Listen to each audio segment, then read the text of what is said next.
Hello everyone, welcome to Physics Wallah. आप सभी का आपके अपने परिवार फिजिक्स वाला पर हार्दिक अभिनंदन है बच्चों। इस सेशन में हम पढ़ने वाले हैं राम लक्ष्मण परशुराम संवाद। अब वैसे तो हम राम लक्ष्मण और परशुराम से वैसे भी परिचित हैं क्योंकि ये हमारी संस्कृति का भाग है, पर आज हम इसको पढ़ने वाले हैं चैप्टर के फॉर्म में और समझेंगे कि परीक्षा की दृष्टि से ये कितना महत्वपूर्ण है और यहाँ से कौन कौन से प्रश्न आने वाले हैं। तो आइए बच्चों, शुरुआत करते हैं। सबसे पहले हम पढ़ने वाले हैं पाठ का मूल सारांश और फिर हम जानेंगे कि परीक्षा की दृष्टि से कौन कौन से ऐसे प्रश्न हैं जो महत्वपूर्ण हैं, आ सकते हैं। अब देखो बच्चों, हम ना मूलतः पढ़ रहे हैं एक कविता, और जब हम कविता को पढ़ते हैं तो हमें कविता को पूरा पढ़ना पड़ता है, भावार्थ को समझना पड़ता है। इसके पीछे का कारण ये है कि मान के चलिए यही कविता आपको गद्यांश के रूप में आ जाए, फिर आप क्या करेंगे। तो हर तैयारी को इस तरीके से तैयार करना है कि कोई कमी हमें रह ही ना जाए, हमारे अंदर कोई ऐसी बात, छोटी से छोटी बात ना रह जाए जो हमें एग्जाम में सोचने पर मजबूर कर दे। इसलिए अपनी तैयारी को सॉलिड बनाना है और हम इसी तैयारी को सॉलिड बनाएंगे हमारे रिवीजन के माध्यम से। हमारे बोर्ड बूस्टर का जो बैच है, इसका उद्देश्य भी तो यही है। तो आइए बच्चों, शुरू करते हैं। देखिए, कविता इस प्रकार से है। नाथ शंभुधनु भंज निहारा, हुई को एक दास तुम्हारा, आयसु काह कहो किन मोही, सुनी रसाई बोले मुनि कोही, सेवक सोच करे सिवकाई, अरि करनी करी करई लराई, सुनहु राम जहि शिव धनु तोरा, सहस बाहु सम सो रिपु मोरा, सो बिल गाऊ बिहाई समाजा, नाते मार जय ही सब राजा, सुनी मुनि बचन लखन मुस्काने, बोले परशुधन ही अवमाने। अवमाने मतलब अवमान न करना। बहु धनु ही तोरी लरकाई, कबहु न असिरिस कीन गुसाई, यही धनु पर ममता कही हेतु, सुनीर साई कह भृगकुल केतु, रे नृप बालक काल बस, बोलत तो ही न संभार, धनहि समुत्रपुरारि धनु, विदित सकल संसार। तो देखो बेटा, सबसे पहले मैं आपको ये बता दूं कि चैप्टर का ओवरव्यू क्या है। देखो, होता ये है कि ये जो चैप्टर है वो लिया गया है शिव धनुष भंग, एक प्रसंग है जिस जो प्रसंग हमें मिलता है रामचरितमानस से, और जिसकी रचना की है गोस्वामी तुलसीदास जी ने। तो ये उस जमाने का या उस समय का प्रसंग है। अब होता क्या है कि राम जी जो होते हैं वो धनुष तोड़ देते हैं। जनक जी प्रतिज्ञा करते हैं कि भाई जो भी शिव धनुष तोड़ेगा उसकी शादी सीता के साथ करा दी जाएगी। तो बड़े बड़े राजा महाराजा कोशिश करते हैं पर धनुष नहीं टूटता, और अंत में विश्वामित्र जी के कहने पर स्वयं राम धनुष तोड़ देते हैं। और जैसे ही राम धनुष तोड़ते हैं वैसे ही आ जाते हैं परशुराम जी। और भाई परशुराम जी तो विश्वविदित आदमी है कि भाई बड़े क्रोधी आदमी हैं, बड़े लड़ने वाले आदमी हैं। तो उनको देखते ही सारे राजा महाराजाओं की सिट्टी पिट्टी गुम कि भाई अब क्या होगा। और परशुराम जी भी आते ही बिल्कुल सीधा गर्जना शुरू कर देते हैं कि भाई धनुष किसने तोड़ा है, कौन है, वो सामने आए, उसको तो आज छोड़ेंगे ही नहीं। अब जब परशुराम जी इतने क्रोध में आ जाते, इतने गुस्से में आ जाते हैं, तो उनको शांत करने के लिए, बात को संभालने के लिए राम जी क्या कहते हैं, राम कहते हैं कि जिसने भी शिव का धनुष तोड़ा है भाई वो ना, देखो क्या कहते हैं राम जी कि परशुराम जी को क्रोध देखकर राम भगवान कहते हैं कि जिसने भी शिव का धनुष तोड़ा है वो आपका दास ही होगा, उसके लिए क्या आज्ञा है आप ये बात कहिए। तो इस पर परशुराम जी क्या कहते हैं कि भाई ऐसा थोड़ी होता है कि सेवक का धर्म है सेवा करना, पर जिसने भी धनुष तोड़ा है वो मेरा परम शत्रु है। और किसके समान शत्रु है? सहस्त्रबाहु के समान। अब सहस्त्रबाहु और परशुराम जी की जो शत्रुता है वो तो आपको पता ही है कि भाई किस प्रकार से परशुराम जी और सहस्त्रबाहु के बीच शत्रुता हो जाती है। तो देखिए आगे क्या होता है। आगे कहते हैं जिसने भी यह धनुष तोड़ा है वह सहस्त्रबाहु के समान मेरा शत्रु है, वो सारे समाज से अलग हो जाए वरना सारे राजाओं को मार दिया जाएगा। मुनि की यह बात सुनकर लक्ष्मण जी मुस्काना आने लगे और बोले, बचपन में तो हमने बहुत सी धनुरियां या धनुष तोड़े। देखो बेटा, धनुष होता है बड़ा और धनुरियां होती हैं छोटी। तो देखो, जब कोई धनुष बड़ा होता है तो उसको धनुष ही कहते हैं, पर जब कोई धनुष छोटा हो जाता है, धनुष का जो छोटा साइज होता है उसको धनुरिया कहते हैं। तो देखो कहते हैं कि लक्ष्मण जी क्या कहते हैं कि भैया बचपन में तुमने बहुत धनुष तोड़े, एक आध नहीं असंख्य धनुष तोड़ दिए, पर आज तक किसी ने ऐसा गुस्सा नहीं किया है। अब ये धनुष तो पुराना हो गया था, बूढ़ा था, टूट गया, अब इसकी क्या ही मतलब, आप ऋषिवर क्यों क्रोध करते हैं, क्या ही कारण है क्रोध करने का। तो परशुराम जी क्या कहते हैं? परशुराम जी कहते हैं कि अरे लक्ष्मण, अरे राजकुमार, तुम क्या बोल रहे हो, तुम्हें पता नहीं है? ये धनुष कैसा धनुष था? ये कोई साधारण धनुष नहीं था, बल्कि शिव का धनुष था जिसका नाम था पिनाक। अब देखिए आगे क्या होता है इसके बाद। लक्ष्मण जी कहते हैं इसके बाद कि लखन कहा हसी हमरे जाना, सुनहु देव सब धनुष समाना, काछतु लाभ न जून धनु तोरे, देखा देखा राम नयन के भूरे, छुअत टूट रघुपति नहीं दोसु, मुनि बिनु काज करई कत रोसु, बोले चितई परसु की ओरा, रेसठ सुनु स्वभाव न मोरा, बालक बोली बधे नहीं तोही, केवल मुनि जड़ जानहि मोही, बाल ब्रह्मचारी अति कोही, विश्व विदित क्षत्रिय कुल द्रोही, भुजबल भूमि भूप बिनु कीन्ही, विपुल बार मही देवन दीनी, सहस बाहु भुज छेद निहारा, परसु बिलोक महीप कुमारा, मातु पितहि जनु सोच बस, करसि महिष किशोर, गर्भन के अरभरक दलन, परसु मोर अति घोर।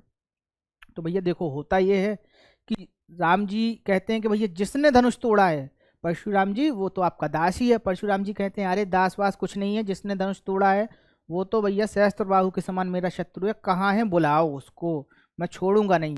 अब इस पर लक्ष्मण जी बड़े मुस्कुराते हुए कहते हैं कि हे प्रभु, हे ऋषिवर, ये धनुष ही तो था, अगर टूट गया तो क्या ही हो गया, बचपन में तो हमने असंख्य धनुष तोड़े हैं, किसी ने आज तक क्रोध नहीं किया, आप इतना क्यों क्रोध कर रहे हैं? परशुराम जी इस पर कहते हैं कि बालक, हे राजकुमार, तुम्हें पता नहीं है भाई ये किसका धनुष था? ये शिव का धनुष था और तुमने तोड़ दिया है। अब इस पर पता है लक्ष्मण जी आगे क्या कहते हैं? लक्ष्मण जी कहते हैं कि जहां तक हम जानते हैं कि सभी धनुष एक समान हैं, धनुष टूटने से ना तो किसी का लाभ हुआ है और ना ही किसी की हानि। आप राम को देखिए, राम कितने सीधे और सरल हैं, उनके छूते ही धनुष अपने आप टूट गया, आप इस पर अकारण क्रोध क्यों कर रहे हैं? परशुराम जी आगे क्या बोलते हैं, अपने फरसे को दिखाते हुए बोले, रे बालक, तुम अभी तक मेरे स्वभाव से परिचित नहीं हो, मैं अब तक तुम्हें बालक समझकर छोड़ रहा था, तुम मुझे केवल ऋषि समझे हो, मैं बाल ब्रह्मचारी हूँ, अति क्रोधी हूँ, क्षत्रिय कुल द्रोही हूँ, और मैं परशुराम हूँ, मैं वो हूँ जिसने धरती को जीत लिया और कई बार दान दिया। तो देखो भैया बात ऐसी होती है कि जैसे ही लक्ष्मण जी बोल देते हैं कि भाई अब धनुष टूट गया तो टूट गया, तो परशुराम जी बोलते हैं अरे ये कैसे कैसे टूट गया? फिर लक्ष्मण जी कहते हैं कि अरे यार देखो, धनुष तो जितने होते हैं सब एक जैसे ही होते हैं, और अगर टूट गया है तो किसी का नुकसान थोड़ी ना हुआ है, किसी को कोई हानि थोड़ी ना हुआ है, राम भैया ने धनुष छुआ और टूट गया, अब इसमें क्या ही इतना क्रोध करना। तो परशुराम जी कहते हैं कि देखो बेटा, मैं तुम्हें बच्चा समझ के छोड़ रहा था, तुम मुझे जानते नहीं हो कि मैं कौन हूँ, मैं परशुराम हूँ, मैंने कई बार पृथ्वी को जीता है और मैं बड़ा क्रोधी हूँ और मेरे पास फरसा भी है। तो ऐसा बोल के वो लक्ष्मण जी को डराने का प्रयास करते हैं। अब देखिए लक्ष्मण जी भी इसका उत्तर देते हैं, क्योंकि देखो हमेशा लड़ाई बढ़ाने से बढ़ती है और घटाने से घटती है। अगर कोई एक बात कहता है और आप शांत हो जाएं तो लड़ाई नहीं बढ़ेगी, लेकिन आपको कोई आपसे एक बात कहता है, फिर आप उससे दूसरी बात कहेंगे, फिर वो तीसरी कहेगा, तो इस तरीके से लड़ाई बढ़ती जाती है। देखिए आगे क्या होता है। बहसी लखन बोले मृदुवानी, अहो मुनीस महाभटमानी, पुनि पुनि मोहि दिखाव कुठारू, चाहत उड़ावन फूकी पहारू, यहाँ कुम्हड़ बतिया को नाही, जे तर्जनी देख मर जाई, देख कुठारू सरासन बाना, मैं कछु कहा सहित अभिमाना, भृगुसुत समझ जनेऊ बिलो की, जो कछु कहा कहो सहो रिस रोकी, सुर महिसुर हरिजन अरुगाई, हमरे कुल इन पर न सुराई, बधे पाप अपकीर्ति हारे, मरतहु परय पाँव तुम्हारे, कोटि कुलिस सम वचन तुम्हारा, व्यर्थ धरहु धनु बान कुठारा, जो बेलो की अनुचित कहेऊ, क्षमहु महामुनि धीर, सुनि सरोष भृगु वंश मणि, बोले गिरा गंभीर। तो बेटा यहाँ एक शब्द आया है गिरा, ठीक है, इसका अर्थ समझ लो, ये दिख गया तो बता देता हूं। गिरा का अर्थ होता है बेटा वाणी, ठीक है, गिरा का अर्थ होता है वाणी। गिरा का एक अर्थ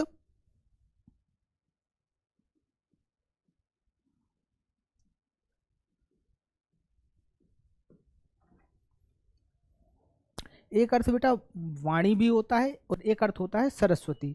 तो इस अर्थ को आप अच्छे से समझ लीजिए, ठीक है। बढ़ते हैं बेटा आगे। तो देखिए लक्ष्मण जी क्या कहते हैं। परशुराम की बातें सुनकर लक्ष्मण जी हंसते हुए बोले, हाँ मुनि श्रेष्ठ, आप महाभट हैं जो मुझे देखो महाभट का अर्थ होता है बेटा जो बड़ा योद्धा, जो सबसे बड़ा योद्धा, उसे कहते हैं महाभट। भट्ट का अर्थ होता है योद्धा, और महाभट का होता है जो बहुत बड़ा योद्धा, जो महान हो लड़ने में, उसे कहते हैं महाभट। जो मुझे आप बार बार फरसा दिखा रहे हैं, मानो ऐसा लगता है कि आप फूंक मारकर पहाड़ उड़ाना चाहते हैं, पर यहाँ कोई कुम्हड़ा की बतिया नहीं है जो उंगली दिखाने पर सूख जाए। हाँ, मैंने कुछ बातें अभिमान सहित कही हैं, पर मैं आपको ब्राह्मण समझकर, ऋषि समझकर सहन कर रहा हूं। हमारी परंपरा में देवता, भक्त और गाय पर वीरता नहीं दिखलाई जाती, क्योंकि इनसे लड़ने पर पाप लगता है और जीतने पर अपयश ही मिलता है। अगर ये हमें मारे भी तो इन्हें प्रणाम ही करना चाहिए। हे मुनि, आपका एक एक वचन कठोर वज्र के समान है। आप व्यर्थ ही धनुष बाण धारण किए हुए हैं, फरसा धारण किए हैं। तो देखो बेटा, होता ही है कि परशुराम जी से लक्ष्मण जी कहते हैं कि मुनि श्रेष्ठ, आप बहुत बड़े भट्ट हैं, यानी कि आप बहुत बड़े योद्धा हैं, और ये बात तो हम मान ही रहे हैं। फिर आगे क्या बोलते हैं, पर आप यहाँ फूंक मारकर पहाड़ उड़ाने की कोशिश कर रहे हैं। ऐसे लग रहा है जैसे आप कुम्हड़े की बतिया को उंगली दिखाएंगे। देखो बेटा, कुम्हड़ा एक फल होता है जिसको सीताफल भी कहते हैं। अगर आप इसको उंगली दिखा देना, कहावत है ऐसी गाँव में कि अगर आप कुम्हड़ा को उंगली दिखा दो, कुम्हड़ा फूल रहा हो, मतलब उसमें बढ़ रहा हो, तो वो वहीं का वहीं सूख जाता है। तो इसी बात को लक्ष्मण जी कहते हैं कि हमको ये मत समझिए कि हम कुम्हड़ा की बतियां हैं कि आप उंगली दिखाएंगे और हम डर जाएंगे। जिस तरीके से आप व्यवहार करेंगे उस तरीके से हम भी व्यवहार करेंगे। तो इस तरीके से लक्ष्मण जी उनसे बात करते हैं और कहते हैं कि भैया, आप तो इतनी कठोर वाणी बोल रहे हैं, आप तो इतने कड़े कड़े शब्द बोल रहे हैं कि आपने तो व्यर्थ में ही ये शस्त्र धारण किए हैं, आपकी वाणी ही इतनी कठोर है। अब देखो आगे परशुराम जी क्या कहते हैं इसके बाद, तो देख लेते हैं। कौशक सुनहु मंद यह बालकु, कुटिल काल वस निज कुल घालकु, भानु बंश राकेश कलंकु, निपट निरंकुश अबुध असंकु, काल कवल होई छन माही, कहो पुकारी खोरी मोहि नाही, तुम्हें हट कहू जो चहु उबारा, कहि प्रताप बलु रोष हमारा, लखन कहो मुनि सुजसु तुम्हारा, तुम्हें ही अछत को बरने पारा, अपने मोह तुम अपनी करनी, बार अनेक बहु भांति बहु बरनी, नहीं संतोष ता पुनि कछु कहू, जा रिस रोखि दुसन दुख सहू, वीर व्रति तुम धीर अभोछा, गारी देत नहीं पाबहु शोभा, सूर समर करनी करहीं, कहीं न जाई जनावहीं आपू, विद्यमान रन पाई रिपु, कायर कथई प्रतापु। तो देखो भैया, होता ये है कि अब परशुराम जी कहते हैं कौशिक से। कौशिक कौन, यानी कि विश्वामित्र जी से कहते हैं। बेटा, कौशिक का पर्यायवाची विश्वामित्र होता है, ठीक है। तो उनसे कहते हैं कि भैया कौशिक मुनि, विश्वामित्र जी, इसको रोको, ये तो बड़ा ही दुष्ट बालक है। अब दुष्ट किस अर्थ में है कि एक तो बात नहीं मान रहा है, दूसरा उद्दंडता कर रहा है, तीसरा बहस पे बहस किए जा रहा है। अब तो मैं इसको मारूंगा, और अगर तुम बचाना चाहते हो इसे, अगर तुम चाहते हो कि ये मेरे हाथ से ना मारा जाए, तो इसे मेरे बारे में बताओ। मैं कौन हूँ, मैं क्या हूँ, ये मुझे भाई इसको बताओ मेरे बारे में। तो इस पर लक्ष्मण जी कहते हैं कि देखो, हंसते हुए कहते हैं, हाँ हाँ, अरे मुनिवर, अरे श्रेष्ठ, आप क्या हैं ये आपके अलावा कोई दूसरा कैसे बता सकता है। आप जिस स्तर पे हैं, आप जैसा महान आदमी अपने बारे में ही तो सब बताता है, यही तो विशेषता है। और जबकि राजाओं की या योद्धाओं की ये विशेषता होती है कि वो अपना जो प्रताप है उसकी डींग नहीं मारते हैं, वो युद्ध में अपनी वीरता दिखाते हैं। ये तो कायरों के गुण हैं कि कायर क्या करते हैं कि अपनी प्रशंसा करते हैं और युद्ध में भाग जाते हैं। तो इस बात को लक्ष्मण जी कहते हैं। आइए अब इसके व्यवहारिक अर्थ को समझ लेते हैं। तो देखिए लक्ष्मण जी क्या कहते हैं। परशुराम जी विश्वामित्र जी से बोले, यह बालक बड़ा ही कुटिल, कुबुद्धि और उद्दंड है, इसे अपने भविष्य की चिंता नहीं है, यह तो सूर्यवंश का कलंक है, अभी पल भर में यह मारा जाएगा, फिर मुझे मत कहना। यदि तुम इसे बचाना चाहते हो तो इसे हमारे यश के बारे में बतलाओ। लक्ष्मण जी कहते हैं आगे, हे मुनि श्रेष्ठ, आपके होते हुए आपका यश दूसरा कौन बता सकता है। इस पर भी आपको संतोष ना हुआ हो तो आप और कुछ भी कह डालिए, कोई भी बात मन में मत रखिए, क्योंकि अपने क्रोध रूपी दुख को सहन कर रहे हैं। पुरुष, अब आगे देखो लक्ष्मण जी क्या कहते हैं कि वीर पुरुष दुर्वचन कहते हुए शोभा नहीं पाते। वीर योद्धा तो युद्ध में अपना प्रताप दिखलाते हैं, व्यर्थ डींगे नहीं मारते। तो देखो बेटा, अब जब ये बात लक्ष्मण जी ने कही तो इनको भैया क्रोध आ गया कि अरे ये ऐसे बात कैसे कह सकते हो आप। फिर देखो आगे क्या होता है, आगे फिर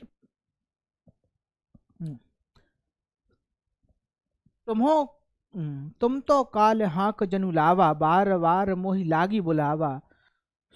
सुनत लखन के बचन कठोरा, परसु सुधार धर्यो कर डोरा। अब जानी दे दोष मोहि लोग, कटुबादी कटुबादी यह बालक बद जोगु। बाल बिलो के बहुत मैं बाँचा, अब यह मरनिहार भा जाँचा।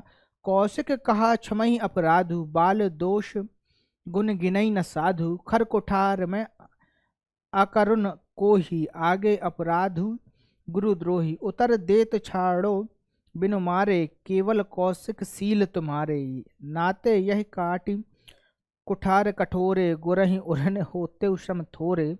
गाधु सुनय कहे हृदय हसी, मुनहि हरई हर सूज। अमय खाड़ न ऊखमय, अझऊ न बूझ अबूझ। तो बेटा इसका अर्थ समझ लो। अब आगे होता ही है, लक्ष्मण जी बोले ऐसा लगता है मानो आप मेरा काल को हाँक कर ले आए हैं। लक्ष्मण जी की बातें सुनकर परशुराम जी अपना फरसा सुधारते हैं और बोलते हैं कि अब मुझे कोई दोष मत देना अगर मैं इसको मार दूं, क्योंकि अब तो मुझे बिल्कुल दोष मत देना, क्योंकि भैया ये बालक वध के योग्य ही है। मतलब ये ऐसी बात ही कर रहा है कि इसको तो मारना ही चाहिए। फिर इस बात पर विश्वामित्र जी कहते हैं कि भैया मारो मत, बच्चे जो होते हैं वो गलतियां करते रहते हैं, हमको ऐसे अगर बच्चों से अगर हम मारने लग जाएंगे तो बच्चों में और हम में क्या अंतर रह जाएगा, बच्चे तो गलतियां करते ही हैं। और साधुओं का, मुनियों का स्वभाव क्या होता है कि भाई इन बच्चों की गलतियों को क्षमा कर देना, साधु तो क्षमाशील होता है ना। तो इस पर परशुराम जी कहते हैं कि हाँ हाँ कौशिक तुम्हारी बात ठीक है, ये गुरुद्रोही है क्योंकि इसने मेरे गुरु का धनुष तोड़ा है, और उद्दंड भी है क्योंकि ये बार बार मुझसे बहस भी कर रहा है, मुझे जवाब भी दे रहा है। पर इस पर भी मैं केवल और केवल तुम्हारे प्रेम के कारण इसे कुछ नहीं कह रहा हूँ, इसे नहीं मार रहा हूँ। अब इस पर जब इस प्रकार से जवाब देते हैं कौन, परशुराम जी, तो कौशिक मुनि यानी कि विश्वामित्र जी सोचते हैं कि क्या सोचते हैं भैया कि राम और लक्ष्मण इन्हें साधारण ही क्षत्रिय दिखाई दे रहे हैं, यानी कि राम और लक्ष्मण को ये समझ नहीं पा रहे हैं। देखो इसके पीछे बेटा एक कहानी है कि परशुराम जी दिग्विजय करते हैं, यानी कि इस पृथ्वी को जीत लेते हैं, और एक आध दो बार नहीं 21 बार इस पृथ्वी को जीतते हैं। और इसी का देखो बेटा, जब भी हम कोई चीज प्राप्त कर लेते हैं तो उस चीज का हमें मान आ जाता है, हमें घमंड आ जाता है। तो इसी तरीके से परशुराम जी के विषय में भी कौशिक मुनि यानी कि विश्वामित्र जी सोचते हैं कि परशुराम जी इस बात को समझ नहीं पा रहे हैं कि जिसे ये शक्कर की खाड़ समझ रहे हैं। खाड़ बेटा जो मोटी मोटी शक्कर होती है ना उसको कहते हैं खाड़, ठीक है। तो जिसे ये शक्कर की खाड़ समझ रहे हैं वो वास्तव में लोहे की खाड़ है, यानी कि मजबूत सलाखें हैं। और ऋषि ने विश्व विजय कर ली, इस कारण उन्हें चारों तरफ हरा ही हरा सूझ रहा है। तो आइए बच्चा बढ़ते हैं आगे।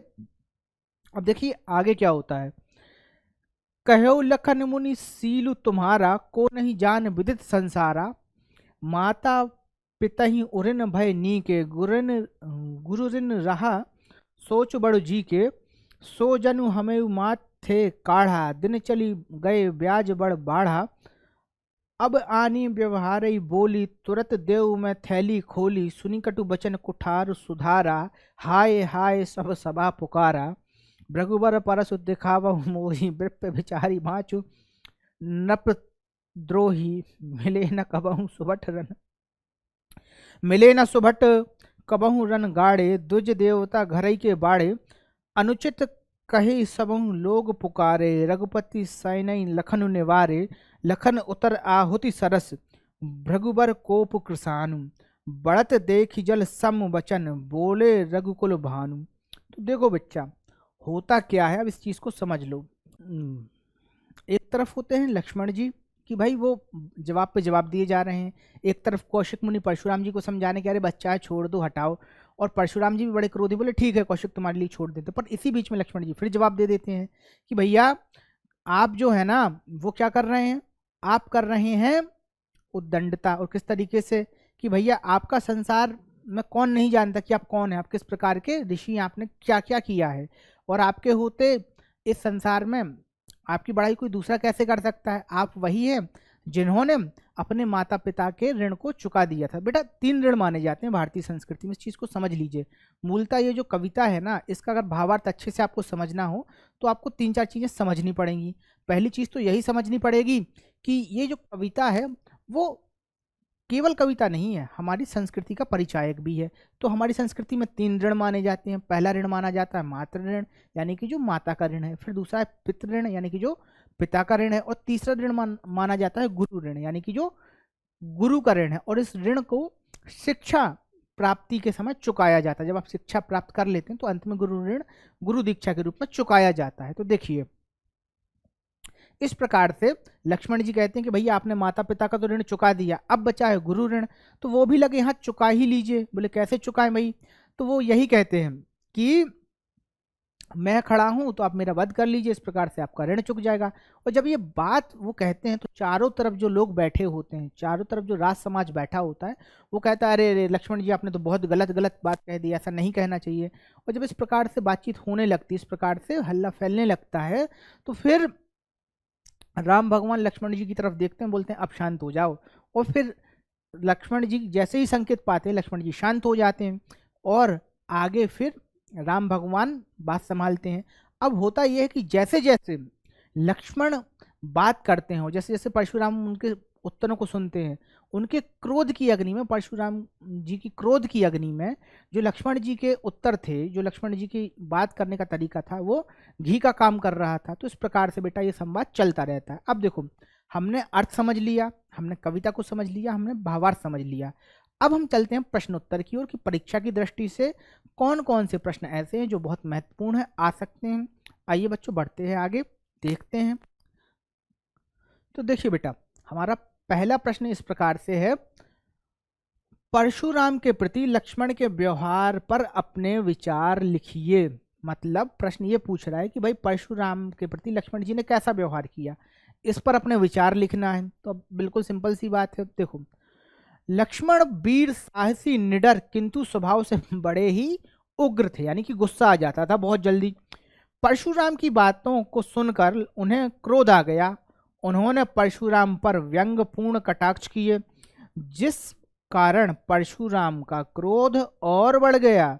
लक्ष्मण ने अपने क्रोध में आकर परशुराम जी के प्रति दुर्वचन, मतलब बुरी बातें कहीं एवं अपनी मर्यादा का उल्लंघन किया। तो देखो बेटा, होता यह है कि लक्ष्मण जी में कई गुण थे, पर एक दिक्कत उनके साथ ये भी थी कि उन्हें गुस्सा बहुत जल्दी आ जाता था, बड़े उग्र स्वभाव के थे। और ये उग्र स्वभाव के कारण ही वो परशुराम जी से वाद विवाद कर बैठते हैं, अपनी मर्यादा का उल्लंघन करते हुए उन्हें दुर्वचन यानी कि बुरी बातें कहते हैं, जो कि नहीं कहना चाहिए। तो इस प्रकार से लक्ष्मण जी परशुराम के प्रति अपना व्यवहार दिखलाते हैं। आइए बच्चों बढ़ते हैं आगे, अगला प्रश्न देखते हैं। अगला प्रश्न है, परशुराम विश्वामित्र से लक्ष्मण की शिकायतें किन शब्दों में करते हैं? भैया मतलब प्रश्न ये पूछ रहा है कि परशुराम जी लक्ष्मण जी की शिकायत किस तरीके से करते हैं। तो देखो किस तरीके से करते हैं। परशुराम जी विश्वामित्र जी से लक्ष्मण की शिकायत करते हुए कहते हैं, यह बालक बड़ा ही कुटिल, कुबुद्धि और उदंड है। इसे अपने भविष्य की चिंता नहीं है, यह तो सूर्यवंश का कलंक है। अभी पल भर में यह मारा जाएगा, फिर मुझसे मत कहना। यदि तुम इसे बचाना चाहते हो तो इसे हमारे यश के बारे में बतलाओ। देखो भैया, परशुराम जी कहते हैं विश्वामित्र से कि ये बालक बड़ा ही दुष्ट है, बड़ा ही उदंड है। ये बिल्कुल जवाब तो फटाफट देता है और ऐसे जवाब सुनने लायक नहीं है, तो अब तो मैं इसको मारूंगा। हाँ, अगर तुम इसे बचाना चाहते हो तो इसको मेरे बारे में बतलाओ कि मैं कौन हूँ, मेरा क्या महत्व है, इस तरीके से उसे बतलाओ। तो परशुराम जी ये कहते हैं। अब देखो बढ़ते हैं अगले प्रश्न की ओर। देखो बेटा, ये प्रश्न 4 तरीके से आता है। अब देखो यहाँ एक इंपॉर्टेंट बात भी है जो आपको बताना है, अब इस बात को समझ लो। देखो, हिंदी हो या कोई और विषय हो, प्रश्नों का बड़ा महत्व होता है और प्रश्नों का उत्तर देके ही तो हमें नंबर मिलते हैं। तो यहाँ मैं आपको बताने वाला हूँ क्वेश्चन फ्रेमिंग के बारे में। देखो, कोई भी प्रश्न हो, जब भी आप पाठ पढ़ते हैं तो उस पाठ से गिने चुने ही प्रश्न बनते हैं, उस पाठ से गिनी चुनी ही अवधारणाएं हमें मिलती हैं पढ़ने और पढ़ाने की दृष्टि से। अब इन्हीं अवधारणाओं का प्रयोग करके प्रश्न बनाए जाते हैं और इस आधार पर प्रश्न हो जाते हैं बेटा 4 प्रकार के। पहला प्रकार होता है आबोध, दूसरा प्रकार है प्रबोध, तीसरा प्रकार है ज्ञान और चौथा प्रकार है कौशल। अब इसको समझ लो बेटा, ये चीज आपको जीवन में हर जगह काम में आएगी, केवल बोर्ड के हिसाब से नहीं। आप जीवन में जितनी भी परीक्षाओं में बैठेंगे, जितनी भी परीक्षाओं में आप कलम चलाएंगे, हर जगह ये चीज आपको काम में आएगी। तो देखो, आबोध क्या होता है? एकदम सिंपल सा क्वेश्चन जिसका सिंपल सा आंसर हो। जैसे कोई आपसे आपका नाम पूछ ले कि भाई आपका नाम क्या है, और आपको अपना नाम पता है, तो ये हो गया आबोध का प्रश्न। फिर दूसरा प्रश्न क्या आता है? प्रबोध, यानी कि आप जानते हैं पर आपको बताना पड़ेगा, ठीक है, थोड़ा सा सोचना पड़ता है, तो वो होता है प्रबोध का प्रश्न। जैसे आपसे कोई पूछ ले कि भाई आपके पड़ोसी में कौन रहता है, आपके पड़ोसी कौन है, तो आपको सोचना पड़ेगा कि भाई फला पड़ोसी मेरे बाजू में रहते हैं, वो हैं। तो ये थोड़ा सा आप जानते हैं, आपको आता है, सरल है, पर थोड़ा सा सोचना पड़ता है। फिर आता है ज्ञान, ठीक है। तो ज्ञान मतलब जब आप चैप्टर पढ़ते हैं, आप किसी भी अवधारणा को पढ़ रहे हैं, तो उसके अंदर आप जिन चीजों को पढ़ते हैं और उनसे आपने क्या सीखा, ठीक है, उसको कहते हैं ज्ञान, ठीक। जैसे आपसे कोई पूछने लगे कि भैया साइकिल चलाने में कौन सी सावधानियां रखना चाहिए, तो बेटा ये ज्ञान का मसला है। जब आपको साइकिल चलाना आता होगा तभी आप उन सावधानियों को बता पाइएगा। तो ये होता है बेटा ज्ञानात्मक प्रश्न।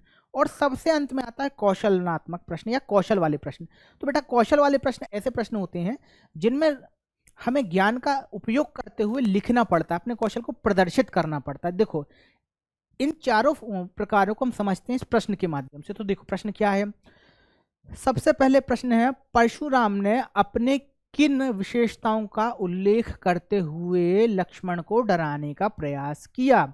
तो देखो बेटा, इसको कहते हैं कौशलनात्मक प्रश्न। पूछ क्या रहा है वो आपसे? आपसे पूछ रहा है परशुराम की विशेषता। क्या पूछ रहा है? परशुराम की विशेषता। लेकिन वो सरलता से नहीं पूछ रहा है, आपको घुमा रहा है गोल गोल। तो देखो क्या पूछा उसने कि भैया ऐसी विशेषताएं बताओ जिनसे लक्ष्मण को डराने का प्रयास किया गया था। तो बेटा ये था कौशल वाला प्रश्न। कौन सा? कौशलनात्मक प्रश्न। अब आगे देखो, परशुराम की कौन सी बातें विश्व प्रसिद्ध हैं?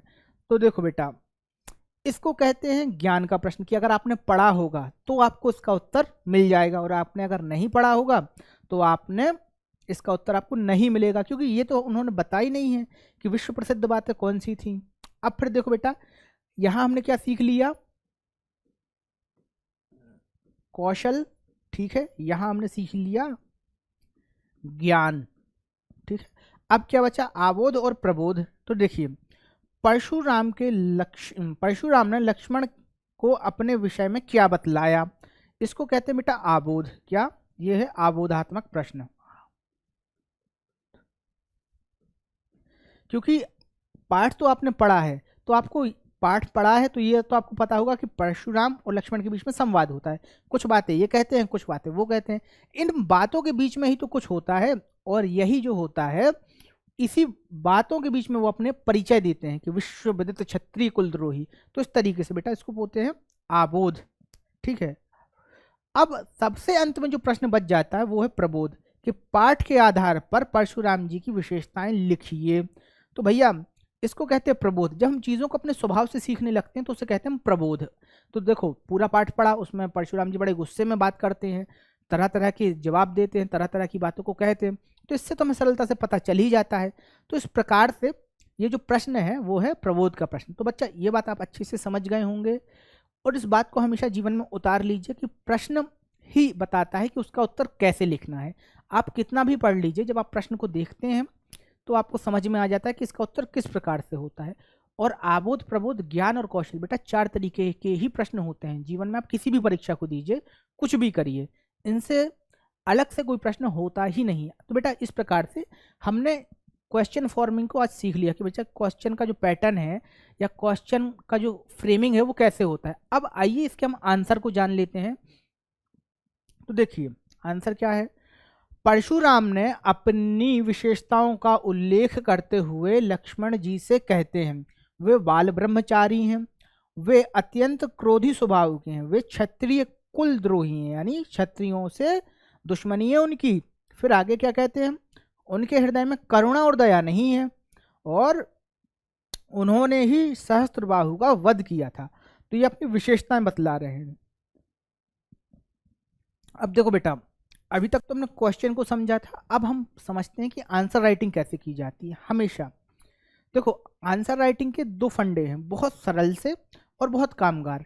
जब भी आप एग्जाम में जाएं, सबसे पहले देख लें कि कौन कौन से क्वेश्चन के आंसर आपको आते हैं। जो आते हैं वो फटाफट लिख दीजिए, ठीक। अब दूसरी बात है होती है कि भाई कौन कौन से प्रश्न के उत्तर हमें नहीं आते हैं या कम आते हैं।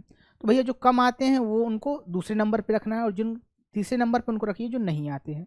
अब लिखना कैसे है, तो ये बात है, देखो लिखना है टाइम के अकॉर्डिंग। अगर आपके पास एक क्वेश्चन को लिखने के लिए 3 मिनट है, 4 मिनट है, तो उस क्वेश्चन को लिखिए।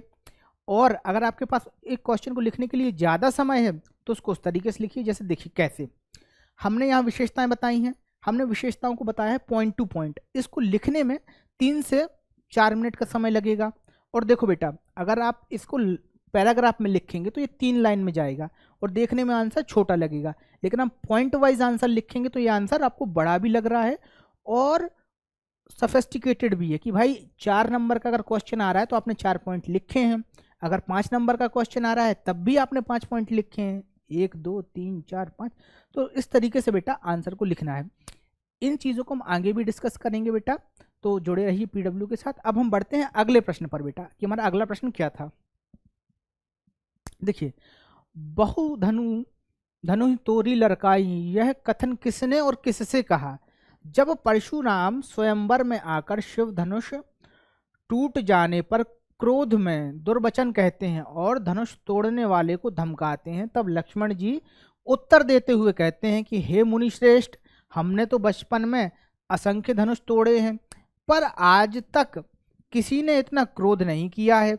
धनुष टूट जाने से ना तो किसी का लाभ है और ना ही किसी की हानि है। आप इतना अकारण क्रोध क्यों कर रहे हैं। तो देखो भैया, बहुधनी तोरी लड़काई, यह किसने कहा था, लक्ष्मण जी ने। और क्यों कहा था, क्योंकि परशुराम जी आ गए थे और धनुष तोड़ने वाले को धमका रहे थे। तो लक्ष्मण जी कहते हैं कि भैया हमने तो बहुत धनुष तोड़े हैं बचपन में, आज तक किसी ने ऐसा क्रोध नहीं किया, आप क्यों गुस्सा हो रहे हैं। और धनुष टूट ही गया है तो उससे ना तो किसी की हानि हुई है ना ही किसी को लाभ मिला है। इस प्रकार से बेटा इन दोनों के बीच संवाद होता है। आइए बढ़ते हैं अगले प्रश्न की ओर। हमारा अगला प्रश्न इस प्रकार से है, लक्ष्मण ने धनुष टूटने के किन कारणों की संभावना व्यक्त करते हुए राम को निर्दोष बताया है। परशुराम के क्रोध करने पर लक्ष्मण ने धनुष टूट जाने के संबंध में क्या कहा है। तो देखो बेटा, वही तरीका है, एक क्वेश्चन जो है वो ज्ञान से आया है और एक क्वेश्चन कौशलात्मक प्रश्न है, यानी कि एक कौशलात्मक प्रश्न हो गया और एक ज्ञानात्मक प्रश्न हो गया। अब देखो इसका उत्तर किस प्रकार से लिखना है। लक्ष्मण धनुष टूटने के कारणों की संभावना बतलाते हुए कहते हैं कि शायद धनुष बहुत पुराना हो गया था और जब राम ने धनुष छुआ तो उनके छूने से ही धनुष टूट गया। अब भला इसमें राम का क्या दोष है या राम की क्या गलती है। एवं धनुष टूट जाने से ना तो किसी को लाभ हुआ है और ना ही किसी को हानि हुई है, फिर आप इतना क्रोध क्यों कर रहे हैं। तो बेटा इस प्रकार से इस प्रश्न का उत्तर हमने जान लिया। आइए बढ़ते हैं आगे और देखते हैं अगला प्रश्न। लक्ष्मण ने शूरवीरों के क्या गुण बताए हैं। तो देखिए, लक्ष्मण ने शूरवीरों के क्या गुण बताए हैं, भाई उत्तर जान लेते हैं। लक्ष्मण ने शूरवीरों के निम्नलिखित गुण बताए हैं। पहला क्या बताया है, शूरवीर योद्धा युद्ध में अपनी वीरता का प्रदर्शन करते हैं, व्यर्थ में डींगे नहीं मारते हैं। शूरवीर धैर्यवान और क्षोभ से रहित होते हैं। वे कभी दुर्वचन नहीं कहते, यानी कि कोई गलत बात, गाली गलौच, ऐसी छोटी मोटी चीजें वो नहीं करते हैं। फिर आगे क्या है, एक सच्चा शूरवीर अपनी वीरता का बखान स्वयं नहीं करता, यानी कि देखो बेटा, जो योद्धा होता है, जो शूरवीर होता है, वास्तव में वो अपने मुंह मियाँ मिट्ठू नहीं बनता, उसके बारे में दुनिया बात करती है, वो अपने बारे में कभी बात नहीं करता। ठीक है बच्चों, बढ़ते बेटा आगे।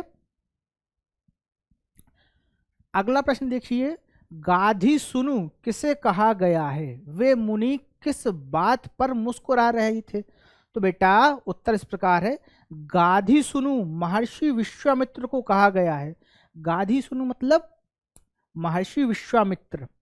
ठीक है, परशुराम की बातें सुनकर वे मन ही मन मुस्कुरा रहे थे और सोच रहे थे कि विश्व विजय करने के कारण परशुराम जी को सब कुछ हरा ही हरा दिखाई दे रहा है, अर्थात परशुराम जी राम लक्ष्मण को साधारण क्षत्रिय ही समझ रहे हैं, उनके वास्तविक स्वरूप से अनभिज्ञ हैं। यानी कि राम लक्ष्मण वास्तव में कौन है इस बात का उन्हें बिल्कुल भी ज्ञान नहीं है। तो इस प्रकार से मुनि जो थे गाधी सुनु यानी कि विश्वामित्र इसलिए मुस्कुरा रहे थे। चलिए बच्चा बढ़ते हैं आगे।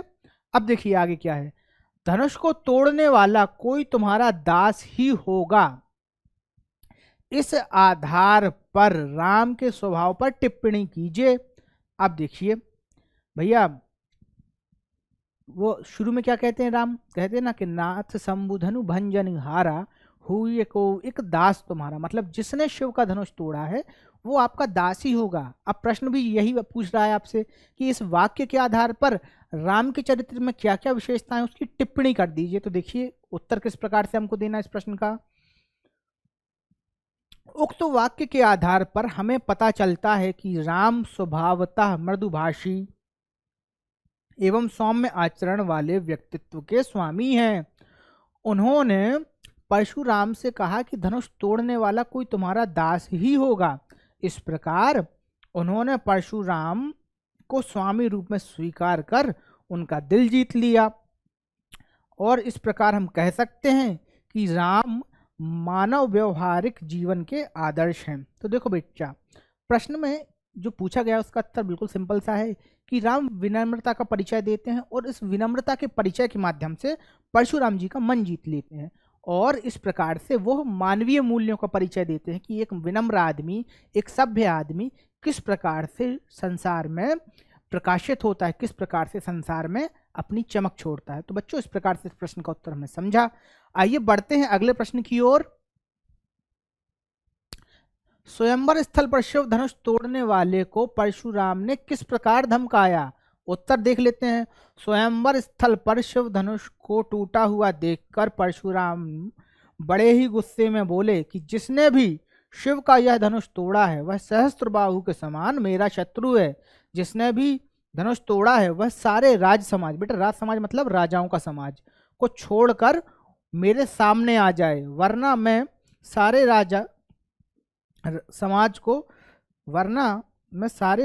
को इसका परिणाम भोगना पड़ेगा बच्चा। तो देखो वो यही बोलते हैं कि होता भाई परशुराम जी को गुस्सा आ गया कि धनुष किसने तोड़ा, तो वो पूछते हैं कि जिसने तोड़ा है वो सामने आ जाए, वरना इसका जो दंड होगा वो सारे राज समाज को भोगना पड़ेगा। राज समाज बेटा मतलब राजाओं का समाज, वहां जितने भी राजा उपस्थित थे उनको विषय में ये बात कही गई है।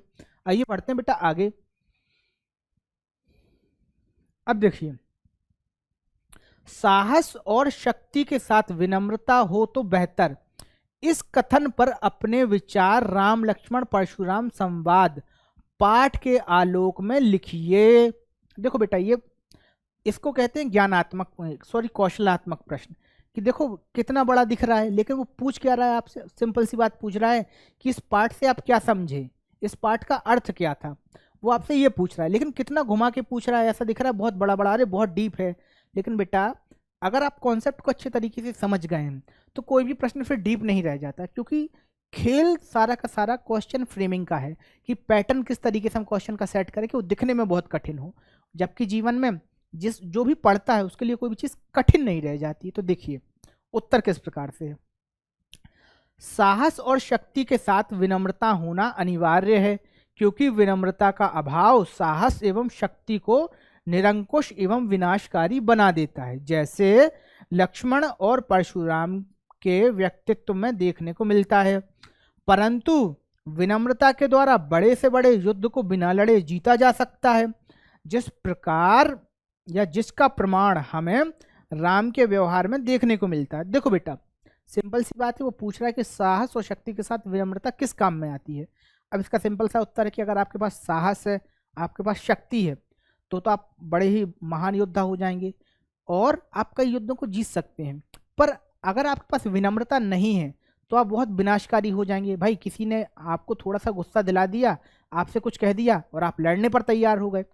पर यदि आपके पास विनम्रता है तो बड़े से बड़े युद्ध को जीता जा सकता है। भाई राम के पास भी तो शक्ति थी, पर राम युद्ध थोड़ी ना करते हैं परशुराम से। वो कहते हैं भाई किसने तोड़ा, तो बोले सर हमारी गलती है, हमने तोड़ दिया, आगे बताइए आगे क्या करना है। इस तरीके से विनम्रता का परिचय देते हुए राम बड़ी से बड़ी कठिनाई को टालने का प्रयास करते हैं, बड़े से बड़े युद्ध को टालने का प्रयास करते हैं। और जीवन में जिसके पास विनम्रता है वो बड़ी से बड़ी कठिनाइयों को सरलता से जीत लेता है। तो ये था हमारे इस प्रश्न का उत्तर। आइए बच्चों बढ़ते हैं आगे। और देखो बच्चों, इस तरीके से हमने इस चैप्टर को फिनिश कर लिया है। यहाँ से सारे इंपॉर्टेंट क्वेश्चन भी सीख लिए हैं, क्या कुछ परीक्षा की दृष्टि से उपयोगी था वो सारी चीज़ें जान ली हैं। अब हम मिलते हैं अगले सेशन में और कुछ नया सीखेंगे, कुछ नया करेंगे। तब तक के लिए बने रहिए पीडब्ल्यू परिवार के साथ। धन्यवाद।